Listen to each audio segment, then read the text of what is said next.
pas vous décevoir, c'est extrêmement difficile en si peu de temps de faire une véritable synthèse. Je trouve que ça gagnerait même à être rentré, hein, reproduit et qu'on puisse vous le renvoyer tellement c'est intéressant. Donc on les a regroupés par couleur pour voir les complémentarités par couleur, et je vais essayer de vous dire plutôt ce qui m'a frappé. Il y a déjà, ce qui fait beaucoup de bien, c'est qu'il y a énormément dans qu'est-ce que cela apporte, c'est vraiment très fourni, et qu'il n'y a pas de contradiction entre les différentes couleurs. Évidemment, c'est vu du point de vue des gens qui parlent, hein. Alors, si je peux prendre par exemple pour les professionnels de terrain, il y a à la fois ce que ça apporte, se rapprocher des besoins des personnes, mais on le retrouve dans d'autres couleurs. Adapter les politiques publiques, hein, on le retrouve dans les responsables, on le retrouve aussi dans les habitants, et on le retrouve aussi dans l'orange, les associations, les bénévoles associatifs. Changer les représentations, là aussi il y a de tous les côtés, changer les représentations des uns sur les autres, hein, aussi changer les représentations sur les personnes en situation de pauvreté et sur les professionnels, et changer les pratiques, non seulement les représentations mais les pratiques. Donner de la place aux personnes en situation de pauvreté, mais aussi les valoriser, et du côté des habitants on trouve se valoriser, enfin, avoir remonté dans sa propre estime. Il y a quelque chose qui est très intéressant sur le côté, ça va créer des débats de société, et ça va redonner foi dans la politique. On abordait vraiment la politique, et ça peut aller avec comme résultat de réduire les inégalités sociales et de changer les lois. Là, ça a été dit vraiment à plusieurs reprises, notamment du côté des habitants, hein, que vraiment, si c'était les habitants qui faisaient les lois, elles seraient plus simples et elles seraient plus claires. Enfin, s'ils participaient à la fabrication des lois, il serait plus simple et plus clair, et tout le monde les comprendrait. Voilà. Respecter, c'est autre chose, mais au moins, voilà. Donc là,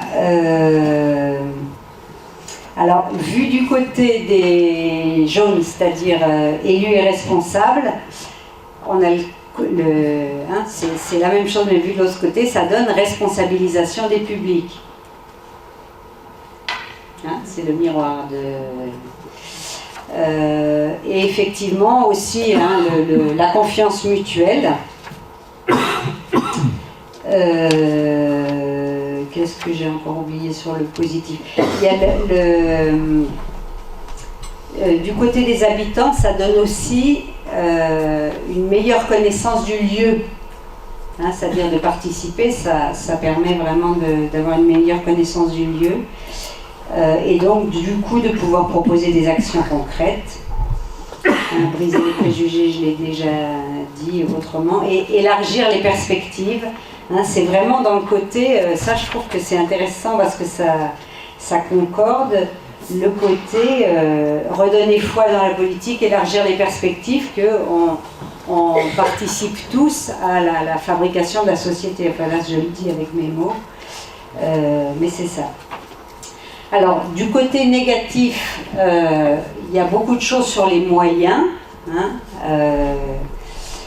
notamment le temps, avec, et là aussi ça concorde. Alors, on va dire côté professionnel, bénévole associatif et habitants, ça concorde sur le danger de faire participer des personnes sans apporter de réponse, qu'il n'y ait rien de concret à la suite, c'est-à-dire ça fait perdre la crédibilité dans les professionnels.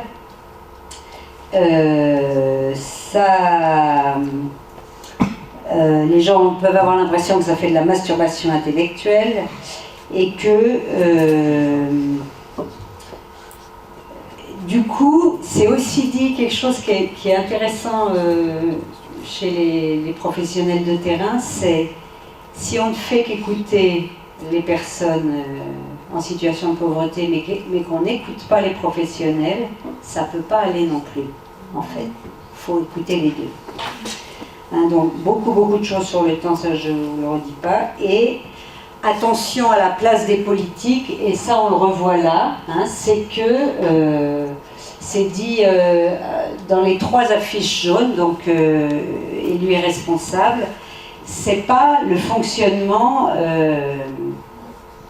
habituel des institutions en France. Hein, comme je dis, la codécision, hein, on parle souvent de codécision, la codécision, elle est quasi anticonstitutionnelle. C'est-à-dire la Constitution française, elle prévoit des gens qui prennent des décisions, parmi lesquels il n'y a pas des groupes d'habitants qui n'auraient d'autre légitimité qu'être des groupes d'habitants. Donc ça veut dire que ça c'est ce sur quoi attirent l'attention les responsables et élus en disant attention à ça, à ce que tous les niveaux de décision soient impactés, parce qu'effectivement, d'ailleurs il y a des professionnels aussi qui l'ont dit, si c'est que les professionnels de terrain, mais que la chaîne hiérarchique n'est pas impactée, on va revenir à cette fameuse perte de crédibilité, puisque rien ne pourra bouger. Et il y a une question aussi qui se pose, pas chez les habitants, mais chez les autres, c'est quelle est la représentativité de ces personnes qui vont parler. Ça, je le souligne parce que c'est une question qui revient tout le temps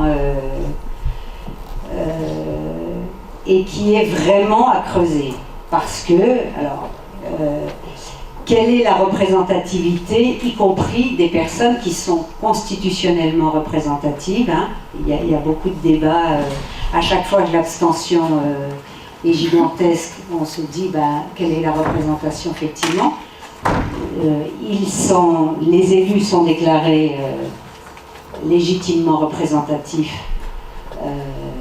Ça ne se discute pas, mais quand des personnes en situation de pauvreté viennent parler, on leur demande quelle est votre représentativité. Alors effectivement, je pense que Florence l'a vraiment dit tout à l'heure, et Paulette aussi l'a souligné, ça ne peut pas être une personne toute seule qui vient en son nom propre.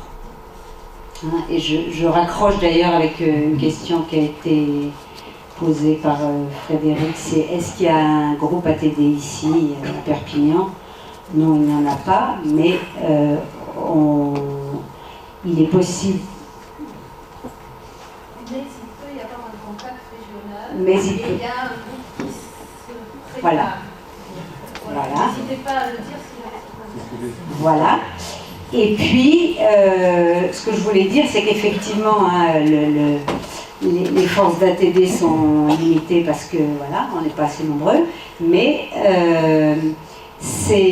il peut tout à fait y avoir ce que ça demande pour que cette question de représentativité ne devienne pas l'occasion en disant ils ne sont pas représentatifs, donc on ne peut pas les écouter, ça veut dire des personnes, ça va être précisé dans l'exposé, qui sont soutenus, c'est-à-dire qui transforment leur expérience de vie en savoir, comme ça a été si bien expliqué, c'est-à-dire qui peuvent travailler entre elles avec une aide de personnes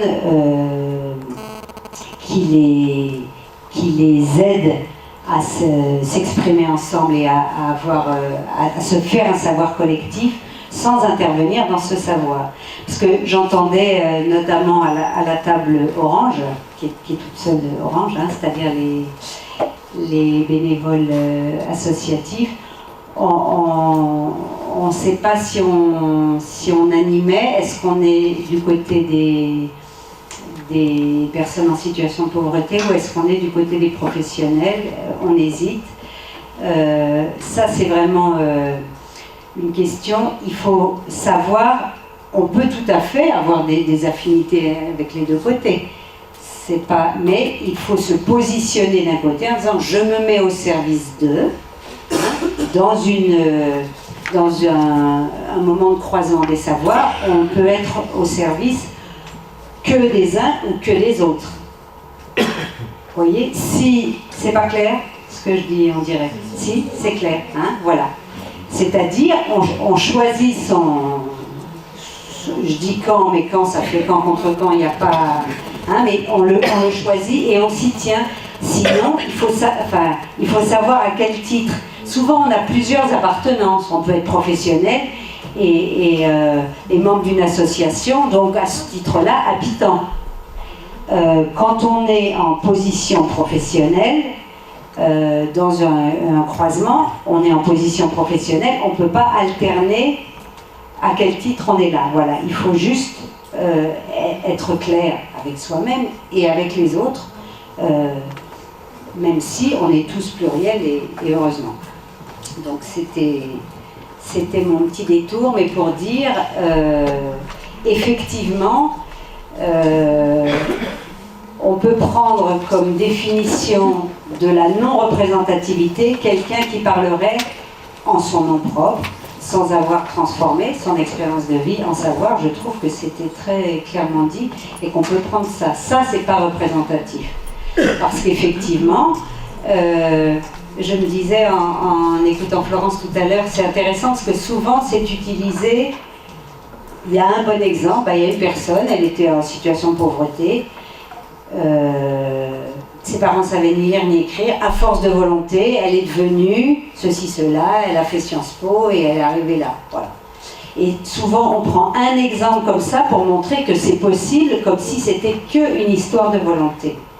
Et bien de la même manière, on ne peut pas se baser sur une histoire individuelle racontée par l'individu qui la vit toute seule. Ça, c'est pas représentatif.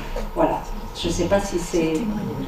Hein, voilà. C'est pas un témoignage. Et c'est vrai très très très souvent, parce qu'on réfléchit comment faire passer ce croisement des savoirs et des pratiques en formation initiale, notamment des travailleurs sociaux, mais on va dire de tous les agents qui travaillent avec le public.